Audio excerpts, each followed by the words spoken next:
নমস্কার বন্ধুরা, সুতপার রান্নাঘরে আপনাদের সবাইকে স্বাগত জানাই। কেমন আছেন সবাই? আশা করি সবাই খুব ভালো আছেন। তো বন্ধুরা, আমি আজকে আপনাদের সঙ্গে শেয়ার করব ডালিয়া পাকন পিঠা রেসিপি।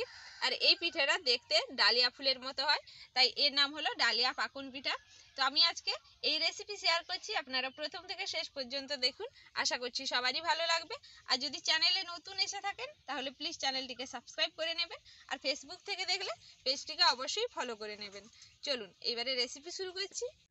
সবার প্রথমে উনুন ধরিয়ে কড়াই বসিয়ে দিয়েছি। এবারে কড়াইতে দিয়ে দেব এই বাটি মেপে 2 বাটি জল।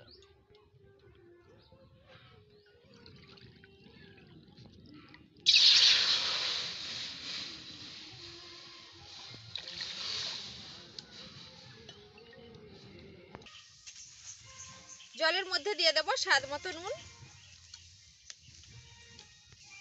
আর দেব 3 চামচ সাদা তেল। এবারে আমি জল ভালো করে ফুটিয়ে নেব। জল ভালো করে ফুটে গেছে। এবারে আমি জলের মধ্যে দিয়ে দেব ওই একই বাটির 2 বাটি ময়দা।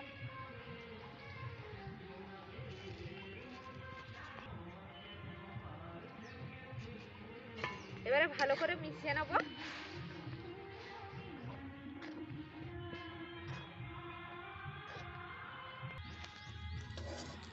এইভাবে ভালো করে মিশিয়ে নিতে হবে।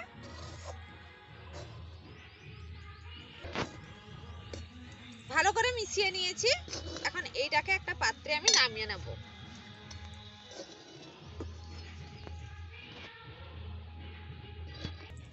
এটা চাপা দিয়ে রেখে দেব। আবারও কড়াই পরিষ্কার করে বসিয়ে দিয়েছি। এবারে কড়াইতে দিয়ে দেব 1 গ্লাস দুধ।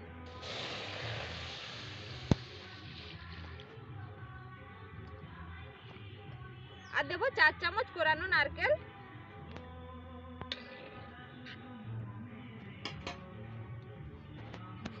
দেব 3 চামচ চিনি।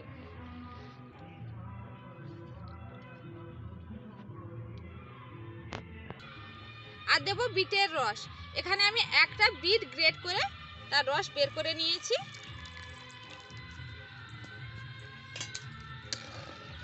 এবারে দুধ ভালো করে গরম করে নেব। ভালো করে ফুটিয়ে নিয়েছি। দেব হাফ বাটি সুজি। আপনারা চাইলে কিন্তু এখানে চালের গুঁড়োও দিতে পারেন। এবারে আমি ভালো করে মিশিয়ে নেব। আর দিয়ে দেব স্বাদ মতো নুন।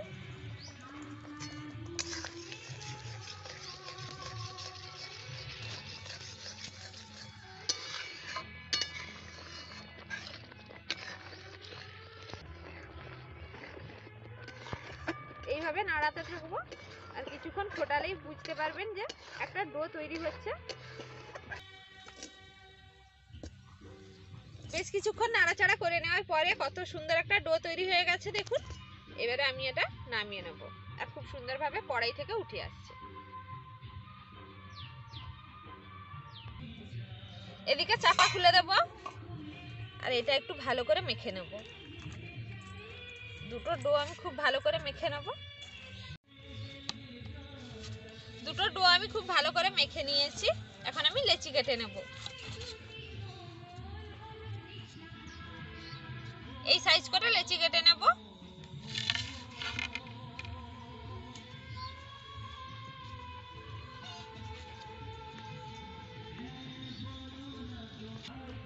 সবগুলো সাদা লেচি কেটে নিয়েছি। এখন এইটা থেকে লেচি কেটে নেব। এগুলো যেরকম কেটেছি তার চেয়ে একটু ছোট করে কাটবো। এই সাইজ করে কেটে নেব।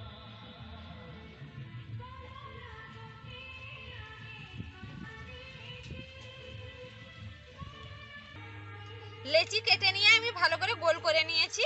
একটা লেচি নিয়েছি, একটু বাটি মতো করে নেব।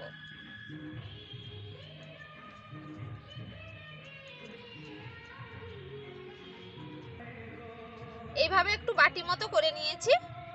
এখন একটা এইগুলো ভরে দেব। আর মুখটা ভালো করে বন্ধ করে দেব। বন্ধ করে নিয়েছি। এখন এইটা কেটে নেব। আর একটু ভালো করে গোল করে নেব। প্রথমে সবগুলো আমি এইভাবে বানিয়ে নেব।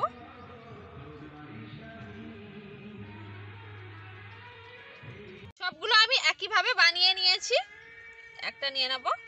আর এখানে আমি একটা কাঁচি নিয়েছি। এবারে আমি ডালিয়া শেপ দেব, এইভাবে কেটে নেব। আর আজকের পিঠেগুলো আমি একটু ছোট ছোট বানিয়েছি যাতে ভাজতে সুবিধা হয়।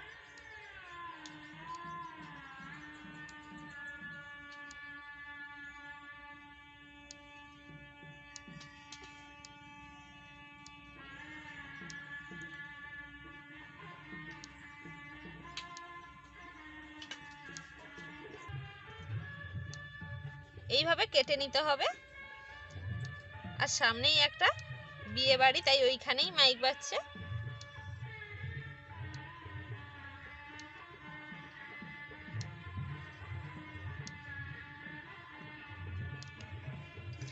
এইভাবে কেটে নিয়েছি। এবারে আমি পাপড়িগুলো ছাড়িয়ে নেব। এইভাবে চামচ দিয়েও ছাড়িয়ে নিতে পারে।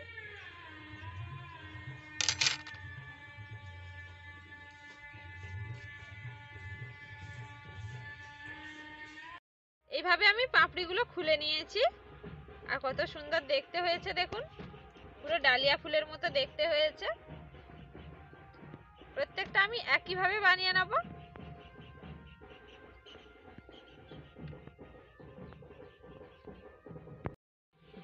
এইভাবে কেটে নেব।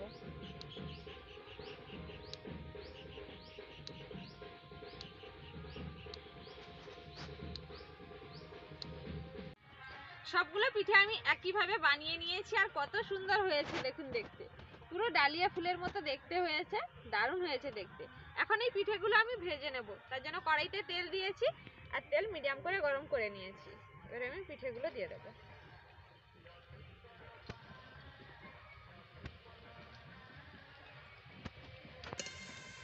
এবারে আমি গরম তেল এইভাবে দিতে থাকবো।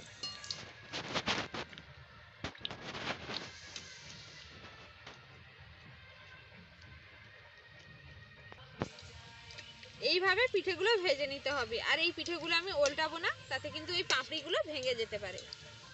এইভাবে গরম তেল উপর দিয়ে দিতে থাকবো আর খুব সুন্দরভাবেই ভাজা হয়ে যাবে।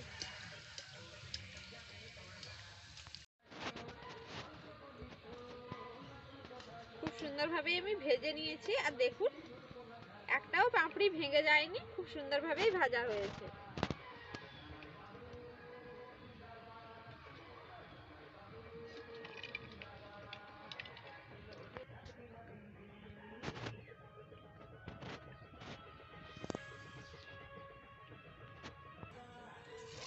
সবগুলো পিঠে আমি একইভাবে ভেজে নেব।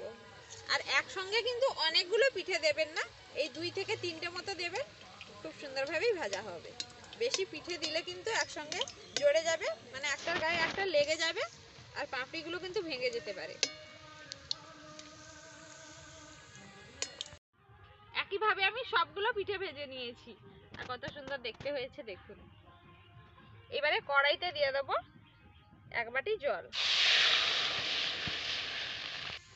আর দেবো 1/2 বাটি চিনি।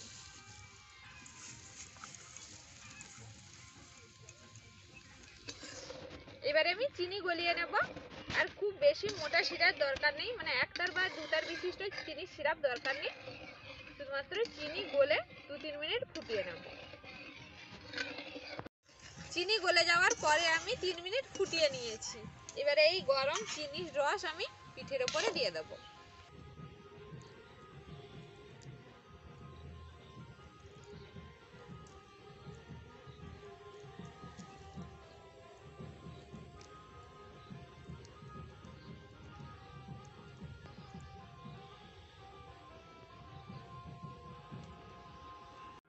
চিনির রস দেওয়ার 10 মিনিট পরে দেখুন পিঠেগুলো কত সুন্দর হয়েছে দেখতে, কিন্তু দারুণ হয়েছে বন্ধুরা। আর কতটা নরম হয়েছে দেখুন,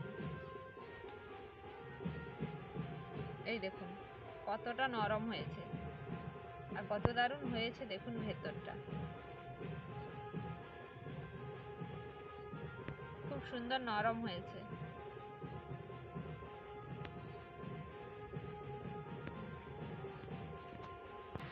এইভাবে আপনারাও ডালিয়া পাকন পিঠা বানিয়ে দেখবেন, খেতে কিন্তু দারুণ হবে। আর ভালো লেগে থাকলে লাইক শেয়ার করবেন, চ্যানেলটিকে সাবস্ক্রাইব করে পাশে থাকা বেল আইকনে জিজ্ঞেস করবেন। আর যদি ফেসবুক থেকে দেখছেন তাহলে অবশ্যই পেজটিকে ফলো করে নেবেন। চলুন আজকের মতো এই পর্যন্তই, দেখা হবে আবার কোনো নতুন রেসিপি নিয়ে। সবাই ভালো থাকবেন, সুস্থ থাকবেন, টাটা।